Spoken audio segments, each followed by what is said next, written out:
में मैं भी मौजूद था और ये सरासर गलत इल्जाम है कि किसी का माइक वहां पे बंद कर दिया गया।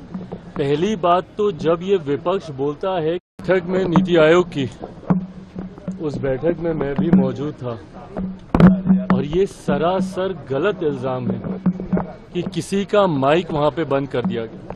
पहली बात तो जब ये विपक्ष बोलता है कि माइक बंद कर दे, उस माइक का कंट्रोल वहां पे बैठे किसी भी व्यक्ति के हाथ में नहीं होता है, उस व्यक्ति के खुद के हाथ में होता है। ना लोकसभा में, ना राज्यसभा में, ना ऐसी किसी बैठकों में। ऐसी बैठक में माइक सामने लगा होता है, ऑन ऑफ का स्विच सामने ही होता है। तो ये बात बोलना सरासर झूठ है जब कोई ये बोलता है कि मेरा माइक बंद कर दिया गया। हाँ, हर मुख्यमंत्री को, क्योंकि समय की बाध्यता थी, ओपन एंडेड अगर डिस्कशन को रखा जाता तो संभवतः हफ्तों तक ये बैठक ही चलती रहती।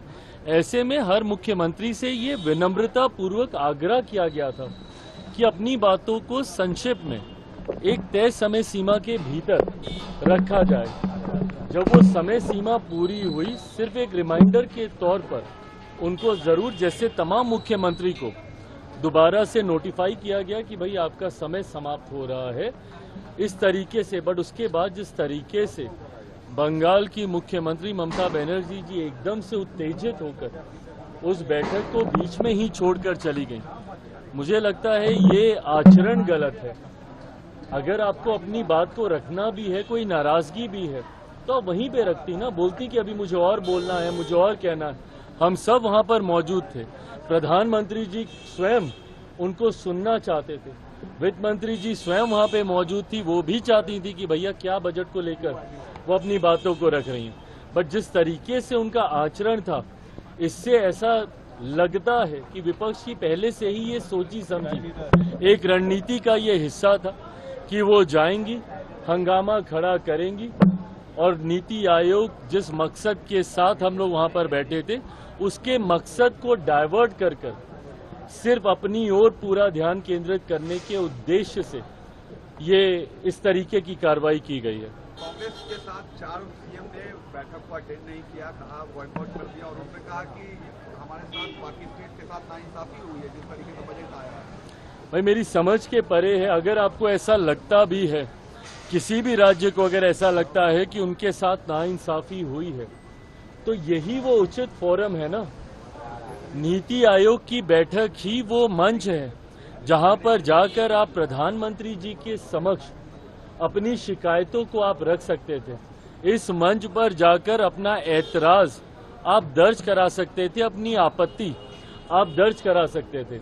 और जो लोग ये बोलते हैं कि हम लोग के साथ भेदभाव हुआ, पहली बार देश में एक ऐसा बजट एक लंबे समय के बाद देखने को मिला जिसने पिछले 10 सालों में देश की मजबूत होती अर्थव्यवस्था का लाभ जनता को पहुंचाने का काम किया।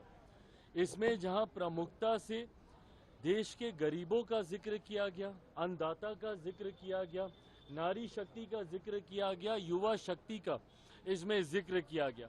ये ऐसे सेक्टर्स हैं जिसमें प्रमुखता से उनको लाभ पहुंचाने के लिए योजनाओं की और राशि की घोषणा की गई। जो राज्य कहते हैं कि उनके साथ अनदेखी हुई, क्या उनके राज्य में गरीब नहीं है? क्या उनके राज्य में महिलाएं नहीं हैं? क्या उनके राज्य में किसान नहीं हैं? क्या उनके राज्य में गरीब वर्ग से आने वाले युवा हो, महिलाएं हो, किसान हो, क्या ये लोग नहीं हैं? तो सिर्फ राजनीतिक हंगामा करने के लिए, और मैं दावे के साथ कहता हूँ कि भाई ये लोग पिछले बजट भी निकाल कर दिखाएं कि किस किस राज्य को कितना कितना आवंटन किया गया है जब सरकार कांग्रेस के नेतृत्व में चल रही थी। यूपीए की सरकार हो या उसके पहले की सरकार हो, कितने राज्यों का जिक्र किया गया। और मुझे ताज्जुब तो सबसे ज्यादा राजद और कांग्रेस पर होता है। क्या राजद को खुशी नहीं होनी चाहिए कि भैया बिहार को एक बड़ी राशि आवंटित की गई है, इंफ्रास्ट्रक्चर डेवलपमेंट को लेकर हो, यहाँ पर सड़क को लेकर हो, पुल के निर्माण को लेकर हो। बिहार की सबसे बड़ी समस्या बाढ़, जिसका जिक्र हमेशा मैंने बिहार फर्स्ट, बिहारी फर्स्ट के माध्यम से मैंने किया। उस बाढ़ को लेकर लगभग 11,000 करोड़ की राशि अलग से आवंटित की जाती है। ऊर्जा को लेकर अलग से राशि आवंटित की जाती है, इंफ्रास्ट्रक्चर को लेकर राज्य में अलग से राशि आवंटित की जाती है।